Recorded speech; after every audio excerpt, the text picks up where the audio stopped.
Now we're going to look at one of the most counterintuitive interview questions you can get on the topic of debt and write-downs and how a distressed company works differently from a healthy company. So what we're going to go over here is how a debt write-down works. And when I say debt write-down, I'm not talking about any debt that a company has invested in. So I'm not talking about, for example, these long-term investments under long-term assets on the balance sheet. I'm talking about if a company actually has long-term debt right here, or even short-term debt or revolver like this, and they actually write down the value of the debt, the owed debt that's on their balance sheets on the liability side. And this one causes some confusion because the treatment for a goodwill write-down or a goodwill impairment is fairly standard. The accounting is not that complicated. We just went over an example before of how to do this. And writing down other things on the asset side, so PP&E, for example, or even other types of investments, this is fairly intuitive because you'd imagine that it negatively impacts your pre-tax income and then flows throughout the rest of the statements. Because if you write down an asset that's obviously not good, it's going to reduce your net income in some way. But the write down for something on the liability side is different, and it's interesting because the opposite happens, and it's counterintuitive because in some ways it actually helps a company when they write down debt like this. So the first thing I'm going to do, just to illustrate this example better, I'm just going to change long-term debt here to 100, so we actually have a number. And then to balance it on the other side, I'm going to change long-term investments to 200 here. So our balance sheet is a bit different now. Everything still balances, so what I want to do is go up here, and I'm going to change the debt write-down to 100. So we're writing down the value of our debt by 100 here. So let's go to the income statement first and see what happens.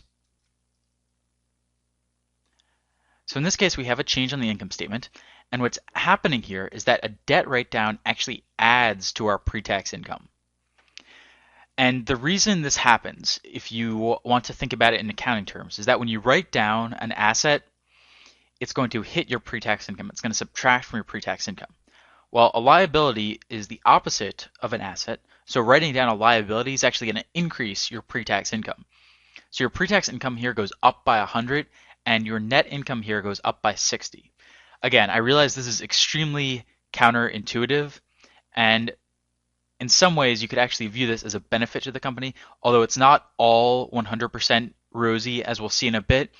But writing down debt, an owed liability like debt, will actually increase your pre-tax income and increase your net income here. We're assuming an increase of 60 with our 40% tax rate assumption here. Now, under operating activities, so what happens here is that net income has gone up by 60, as we saw before, and then our debt write-down, so we saw with some of the other non-cash add-backs here, with goodwill impairment, PP&E write-down, deferred income taxes, stock-based comp, depreciation, we're adding them back. With a debt write-down, if we're writing down the value of debt, we're actually subtracting this. The reason we're subtracting it is because on the income statement, we're adding this debt write-down to our pre-tax income, but this is actually not cash that we're getting. This is a non-cash charge, writing down the value of debt. So to be accurate here, what we have to do is actually subtract it from our cash flow from operations. So it's actually going to be draining our cash flow here because this is not a real cash amount that we've received. This is just an accounting thing that we've done, a little accounting trick to write down the value of the debt. So what happens here is that net income is up by 60, the debt write-down is down by 100, and so our cash flow from operations is going to be down by 40 here. No changes to financing or investing activities. Remember that in financing, the long-term debt item here only changes if we're actually paying off or raising debt, not if we're just adjusting the book value of this debt. So our increase or decrease in cash here is down by 40, and our cash and cash equivalents are down by 40. So now let's go up to the top. So on the balance sheet, cash is down by 40. That's the only change on the asset side. So overall assets are down by 40. Then on the other side of the balance sheet, so long-term debt, as you'd expect, is down by 100 here because we just wrote down the value. And then in shareholders' equity, retained earnings is up by 60 because net income was up by 60. Again, in an interview, you can usually get away with just saying that shareholders' equity is up by 60 here. So overall, liabilities and shareholders' equity is down by 40, and our total assets on the other side are also down by 40. So that's how the balance sheet balances here. So that's a quick overview of how writing down the value of the debt affects the three financial statements.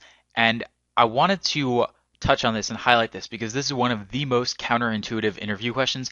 And you have to be really careful when you answer this that you don't accidentally say that a debt write down is going to subtract from your pre-tax income, your debt or your net income, because it's actually going to add to both of them. One other thing you want to do when answering this question in an interview is to confirm that they're talking about owed debt as in a liability as opposed to an investment in debt, because an investment in debt would be treated in the exact same way as goodwill or PP&E. When you write it down, it subtracts from your pre-tax income and net income. But when you're dealing with an owed liability, then the opposite happens. And the treatment, by the way, is the same if you're working with accounts payable or accrued expenses or even writing down deferred revenue, for example.